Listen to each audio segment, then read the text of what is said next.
লম্বা ছেলেটা এই ঘাড়ে আর মিজান হয়েছে। আপনার নাম কি? গোলাম মাওলা। আপনার পিতার নাম কি? উনি তো আব্দুল লতিফ দেওয়া। আপনার বাসা কোথায়? এই যে রেলবাজার কি করেন আপনি? আমাদের তৃপ্তি হচ্ছে। আচ্ছা, কি হয়েছে ঘটনাটা? ওনাদের সাথে আমার কোনো শত্রু দিনের কিছু নেই। ওনারা কারা? এই ম্যানসেলেট বাহিনীরা হুম ওই আমাদের হচ্ছে পশ্চিম সাইডে ওই যে মানে অবৈধভাবে এরা চাঁদা নিত দীর্ঘদিন। এই 5 তারিখই সরকার পতনের পরে মানে ওই পাশে সবাই টোটাল মানে খাজনাটা বন্ধ করে দেয়। হুম তা আমি বলছি যদি পৌরসভা যদি লিগালভাবে আমাদের এসে বলে খাজনা দিতে আমরা অবশ্যই দেবো, কিন্তু আমরা হচ্ছে লেনের জায়গায় আছি, লেনের লাইসেন্স আছে, লেনের বছরে খাজনা দিই, হুম এছাড়া আর বলছে এই এছাড়া কোনো বিষয় হুম।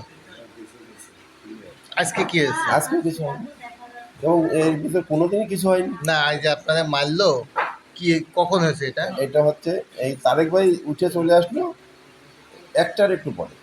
একটা একটু পরে না? কে কে ছিল? কে কে ছিল? ছিল অভিনয় চিনতে পারেছি, মিজানে চিনতে পারেছি, এই দুটো চিনতে পারেছি, আর লম্বা করে একটা ছেলে। আর প্রথমে একটা ছেলে 3টে রুটি আর একটা ডিম আমার কাছে বিল দিল। হুম। এই ছেলেটারে চিনতে পারলাম না। আপনারা মারার আগে আপনার হোটেলে খাওয়া দাওয়া করছেন? না না,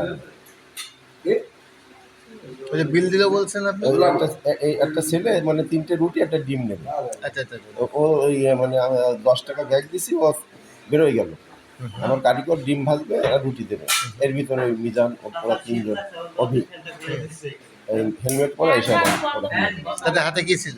হাতে বার্মিজ চাকু। আচ্ছা, মারার আগে কোনোদিন আপনার হুমকি দামকি দিয়েছে যে? এমনি হচ্ছে হিসাব রাখতেছি, সব দেওয়া লাগবে। আচ্ছা আচ্ছা আচ্ছা। এরা কোন গ্রুপ করে? এরা মেনসেলের বাহিনী। মেন ছেলে বাহিনী না? মেনসেলের বাহিনী আচ্ছা আচ্ছা আচ্ছা। স্টেশনে এরাই তেরাস। স্টেশনে এরাই তেরাস না? স্টেশনে এখন 5 মানে তারিখের পর থেকে আপনি অবৈধ চাঁদা দেন না, হ্যাঁ, এই আগেই আজকে এই ঘটনাটা ঘটা হয়েছে। আপনি কি চান? জি আপনি কি চান? আমি চাই এদেরকে কঠিন থেকে কঠিন একটা, এরা স্টেশনে এই 16টা মানে বছর আর বেশি করে এই বিগত 3 বছর মেনসেল বাজার নেওয়ার পরে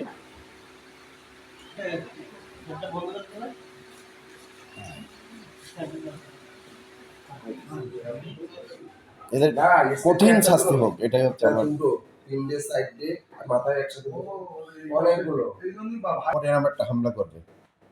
হ্যাঁ, বরং অভি আমার গরম দিয়ে আসলো। আমি যেদিন থেকে খাজনাটা বন্ধ, আমি বললাম শোনো আপনি তোমরা যদি পৌরসভা যদি এসে বলে আপনারা খাজনা দেবেন, অবশ্যই আমরা দেবো।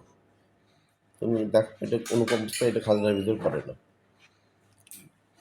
এই যে গতকালকে আমাদের বাজার কমিটি পৌরসভায় আসছিল, বলে আপনার রেলের জায়গা লাইসেন্স নিয়ে আসেন, আপনাদের কোনো খাজনার প্রশ্নই আসে না। পৌরসভা প্রশাসন গতকালকেই ক্লিয়ার দিয়েছে। কতজন ছিল এরা? 3জন। আজকে 3জনই ছিল। অভি, মিজান আর কি? ওই আর লম্বা করে একটা ছেলে, ওই যে আরাফাত যেদিকে চা খাচ্ছিল ওদিকে ওইটা ধরে যাচ্ছিল, তাই না আরাফাত? পরে ভয়তে ওই বাজারে গলি দিয়ে ঢুকে গেছে। মানে আমি এই অবস্থায় ওদের ধরতে চাপড়াচ্ছি। বসতে পারবেন কষ্ট করে? অবশ্যই।